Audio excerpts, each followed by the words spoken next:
So it's been a few weeks since the 1.0 update for Risk of Rain 2, and in this update we had a bunch of sweeping changes to items, survivors, and even had a brand new survivor added to the game. So I think it's about time that we review our Risk of Rain 2 survivor tier list and make a brand new one. Keep in mind that tier lists are somewhat subjective in nature, and that every survivor on this list is viable regardless of where I put them. That being said, I am going to be ranking them based off of the likelihood that they can get a god run. A god run being a run where you feel nearly unkillable and you're killing everything in sight.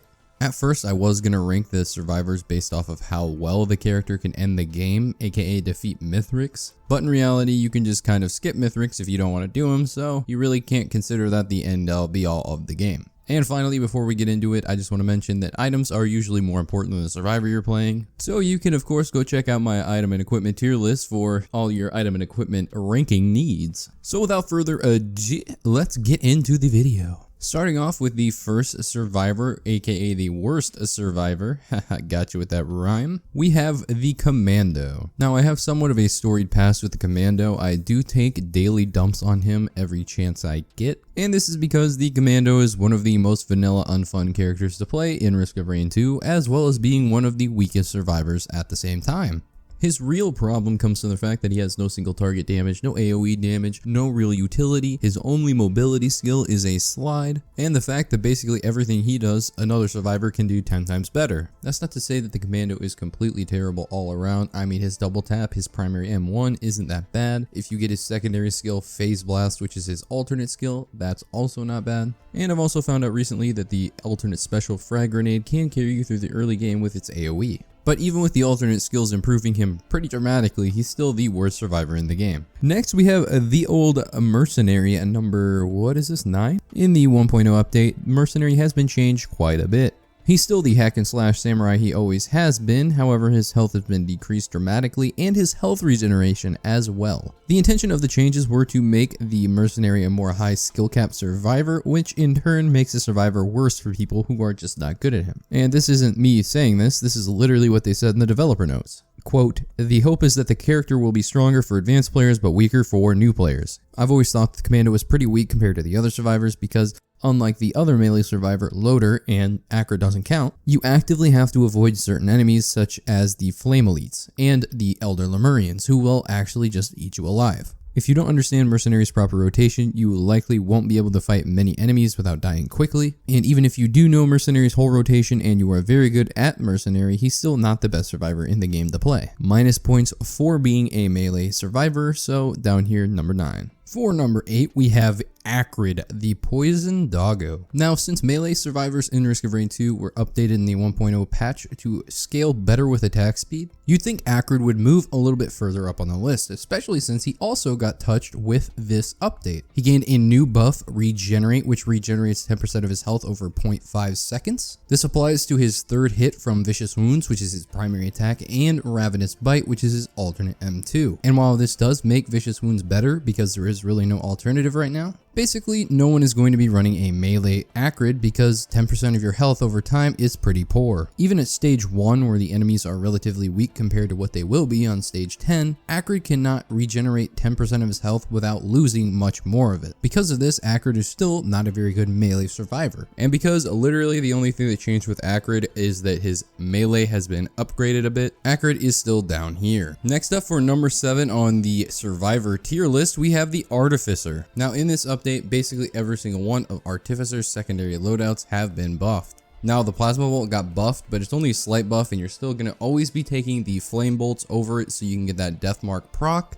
However, the Charged Nanobomb is now superior to the Nano Spear in basically every way now. Most people are now running Charged Nanobomb on Artificer because of the fact it gives you a lot of AoE damage in the early game and it does more damage than the Nano Spear, period. With the one downside of the Charged Nanobomb is it is far less accurate than the Nano Spear. I'm currently in the process of making an Artificer video, which is going to show the best loadout for her because there's a lot of contention in the Artificer community about this. It's really interesting. But sadly, even though that the Charged Nanobomb has been a buff for the Artificer, she doesn't really move up or down the list at all. She's still the same old Artificer, which is a lot of damage early, has trouble scaling because certain items just don't work as well on her as they do other survivors, and truth be told, she's just outclassed by the other survivors, which just have better kits. That being said, Artificer is one of the most fun survivors to play if you like doing high DPS, so check her out if you haven't already played her. Alright, so number 6 is Rex. Everybody's fun little plant robot friend is number 6 on the list and is one of the most unique survivors in the game because he can actually heal himself from level 1. Stage 1, no items. Also, on top of the fact that Rex can heal himself, he also is one of the highest burst DPS without items. Everyone who's ever played Rex and everyone who's ever talked to a Rex main will know that Rex is one of the strongest survivors without any items. He just has a lot in his kit that allows him to deal with a lot of things. For example, his Tangling Growth, which is his special, allows him to do AoE damage. His M2, which is a very strong M2, can burst down large groups of enemies and be a lot of single target damage for bosses. Meanwhile, his M1 applies a Weaken to every target that it hits, which is a movement speed reduction by 40% and armor reduction by 20%. Keep in mind that is a third of the armor reduction from a Shattering Justice, which is a red item. And also, Rex has 2 debuffs, which allows him to more easily than other survivors get the death mark to work. The one downside to playing Rex is the fact that some of his abilities do actually cost him his health, so he's never going to be really above that one-shot protection threshold for most of the game.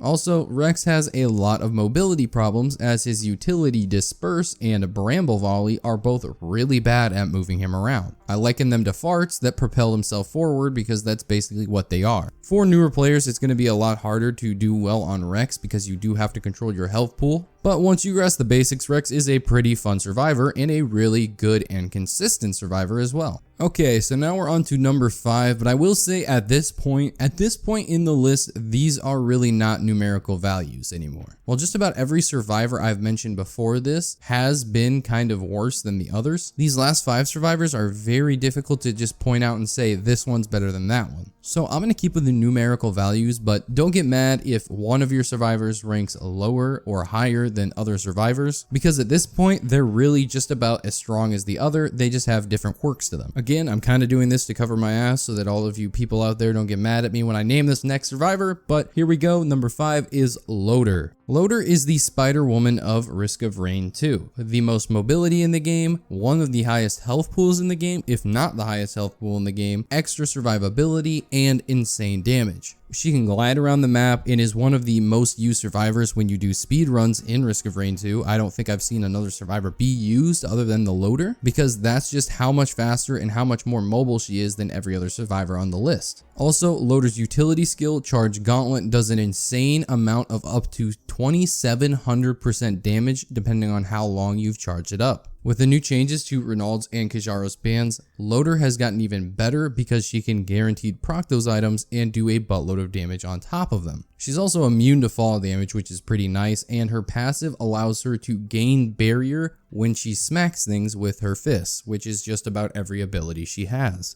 But much like Spider-Man, with all of this great power comes great not scaling. The one problem with Loader, well, 2 I guess. One is that she's melee. The other problem with Loader is that the damage she does is reflected mainly from her utility skill, and she's treated more like a burst survivor rather than a survivor that goes in and punches like mad. What happens when you're playing Loader is that you charge your gauntlet, you hit enemies, and then you wait for it to come back up before you go in and try to use your utility again. The problem with this playstyle is you're not going to be proccing on hit items very often if you have to wait 4 seconds between every single hit. While you do hit pretty hard, you're just losing all of this DPS as you're waiting for skills to cool down. This isn't the end of the world because again, the Loader is just so powerful as is, but it is a major downside to her power spike potential. Certainly one of the most fun survivors in the game, so if you want to try Loader out, go ahead and try her out. I think I have a guide about her somewhere. But yeah, she's number 5 on the list. Number 4, and it pains me to say this because I feel like people sleep on this survivor really hard,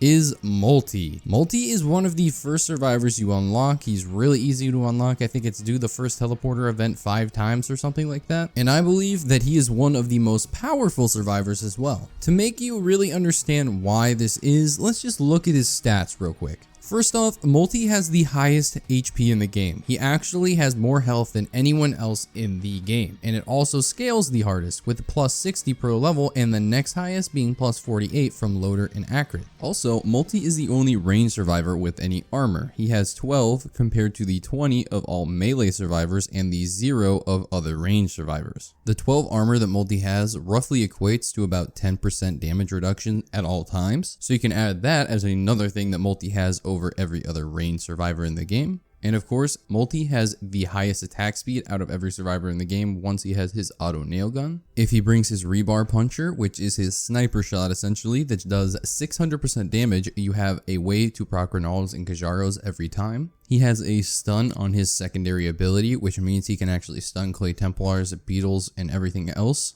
He has a utility ability that not only gives him a little bit of mobility, but also gains him 200 armor, which 200 armor equates to 66% damage reduction. And finally, one of the best things about Multi is the fact that he can actually carry 2 equipment at once. Now, I'll probably explain this at a later date, but equipment in Risk of Rain 2 is the best way to scale in Risk of Rain 2 because some equipment are just honestly insane. Whereas some of the highest damage abilities in the game from survivors are about 2000%, the Royal Capacitor does about 3000% damage, and with a few fuel cells, Gestures of the Drowned, and anything like that, you could be doing that repeatedly. Which, speaking of Gesture of the Drowned, because Multi can actually swap out equipment, he doesn't get the negative benefit of having the Gesture of the Drowned, as he can just switch to the other item, and the other item that is currently cooling down will retain the 50% cooldown reduction, but obviously won't be used since it's not active at the time. Also, you could be carrying 2 of the same equipment, for example 2 Royal Capacitors, and if you had 4 fuel cells, that would count towards 8 more Royal Capacitors, since it would be 4 on one equipment and 4 on the other. Honestly, I'd like to rank Multi higher because of all of his insane stats and utility, but like I said before, there are just so many good survivors at this point that I can't really rank them above each other. So let's just say Multi is one of the best survivors in the game, and we'll go forward. Alright, so now we have number 3, which is Huntress. Huntress is the DPS queen of Risk of Rain 2. She is considered the glass cannon survivor in Risk of Rain 2 as well. She has the lowest health in Risk of Rain 2 by far, starting out with a meager 90 and only increasing by 27, meaning she will not only be the squishiest survivor at the beginning, but also at the end. This, of course, is offset by the fact that Huntress is exactly what a Commando wishes he could be. She has single target damage, she has AoE damage, she has an actual mobility skill that can protect her from damage, she has a reliable way to proc a Kajaros and Renalds. She's just everything that you'd want from a survivor. Huntress is also one of the very few survivors in Risk of Rain that can fire while sprinting. This means she doesn't have to risk losing DPS to get away from enemies, and she can just auto-target them with her strafe. Huntress also has some pretty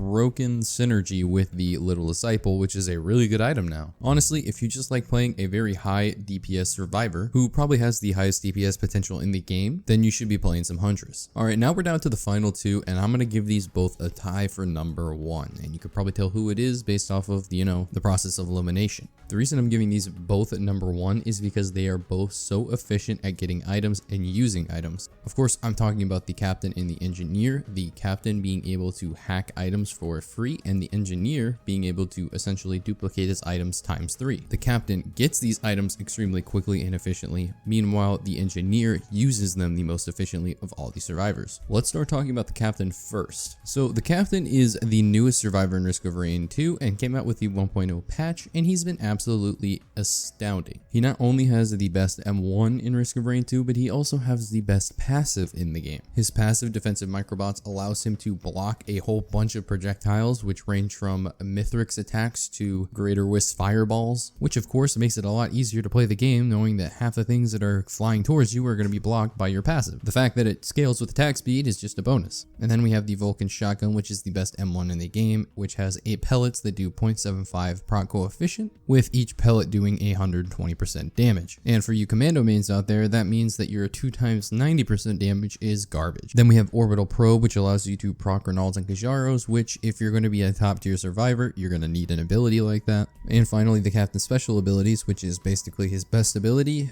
Beacons. You get the Hacking Beacon, you slap 2 on so you can have 2 hacking beacons, which means you can hack 2 things for free. And boom, you can basically bum rush through almost every single stage without having to camp any boxes. And since you can hack the legendary chest, you can save yourself about 5 minutes of time you would have spent trying to farm up the gold for it. Basically, the gist of what I'm trying to say is that the captain can get his items the most efficiently out of every survivor in the game. He doesn't have to camp, he doesn't have to waste time, and since the difficulty scaling has increased since this patch, being able to get your items quickly is very important. So that's why the captain is so good right now. Now, the engineer can both get his items efficiently and also use them efficiently. This is because he can place his turrets down anywhere and go and find more items rather than having to look for the items while also trying to farm the items at the same time. His turrets will be doing all of the work, so he really doesn't have to stop and do anything except look for more chests. And of course, this goes without saying that you have a copy of all of your items on all of your turrets, which means he gets 3 times the efficiency of the items. There are a couple of exceptions, of course. For example, the energy drink isn't going to work on the engineer's turrets,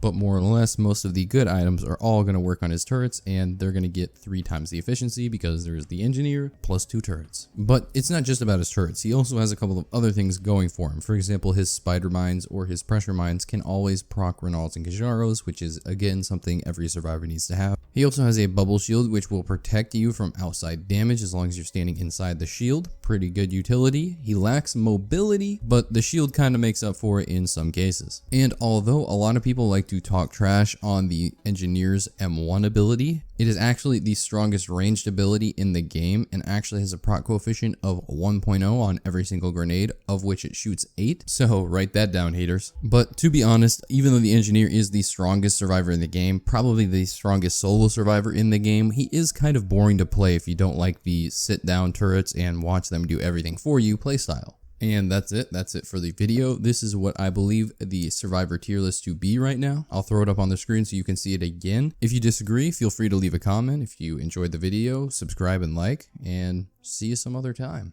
Hope you have a good day.